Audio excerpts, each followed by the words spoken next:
Hello and welcome to our video presentation for lab activity number 3. In this activity, we will accomplish the following objectives. The first one is explain the given problem, create an Arduino program that solves the problem, test the code using Proteus simulation, and lastly, implement and test it using an actual breadboard setup. The problem we need to solve is create a program that will check the logic status of the signal fed to digital pin 0 of the Arduino Uno board. The program should turn on the LED connected to pin 13 if pin 0 receives a logic high and turn off the LED if pin 0 receives a logic low. In simple terms, gagamitin natin yung pin 0 as an input and based on its state, we control the LED on pin 13. Now, let's take a look at the Arduino code used to solve the problem. In the setup function, we define pin 0 as an input and pin 13 as an output. Inside the loop function, the code continuously checks the logic level at pin 0 using digital read 0. So, if pin 0 is high, the code sends a high signal to pin 13, which turn on the LED. And if pin 0 is naka-low naman, it sends a low signal to pin 13, turning the LED off. So, after making the code, let's test it in Proteus to see if it is working. So first, connect the one leg of the 220 ohm resistor to digital pin 13 of the Arduino.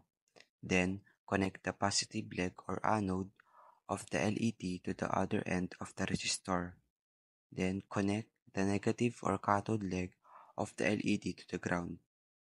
Next, place another 220 ohm resistor and connect one end to the cathode leg of the LED that is connected to the ground.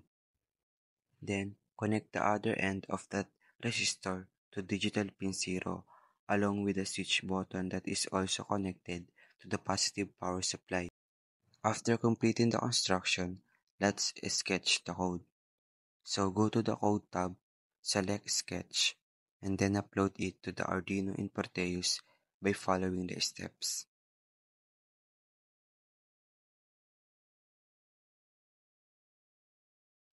Now, let's try it. When I press the switch button, the LED turns on. When I release it, the LED turns off. That means our setup is working. Next, let's test it in actual. So here are the materials needed. Arduino Uno board, breadboard, connecting wires, 2 resistors with a value of 220 ohms, 1 switch and 1 LED. So place natin yung resistor, then yung positive leg ng LED is i-connect dun. Then place another 220 ohm resistor na nakakonect sa negative leg of LED. Then, yung other side of resistor is nakakonect yung negative leg of push button. After that, connect the other end of the resistor that connected to the positive leg of LED to digital pin 13 of Arduino. Then, yung isang resistor naman is nakakonect siya sa pin 0 along with the push button. The other leg of resistor na nakakonect sa negative leg of LED is i-connect sa ground, then yung isang leg ng push button is sa 5V ng Arduino.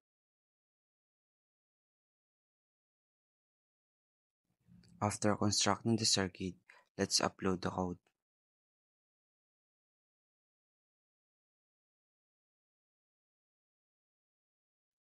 So as you can see, gumagana siya. When I press the button, the LED turns on. And when I release the button, that LED turns off. This confirms that our program works on the physical hardware just like in the simulation. In conclusion, we successfully achieved the objectives of this activity. We wrote and explained our working Arduino program, verified it through Proteus simulation, and confirmed its functionality on actual hardware. This activity showed how we can use digital input and conditional logic to control outputs, an essential concept in Arduino programming. Thank you for watching our presentation for our activity lab number 3.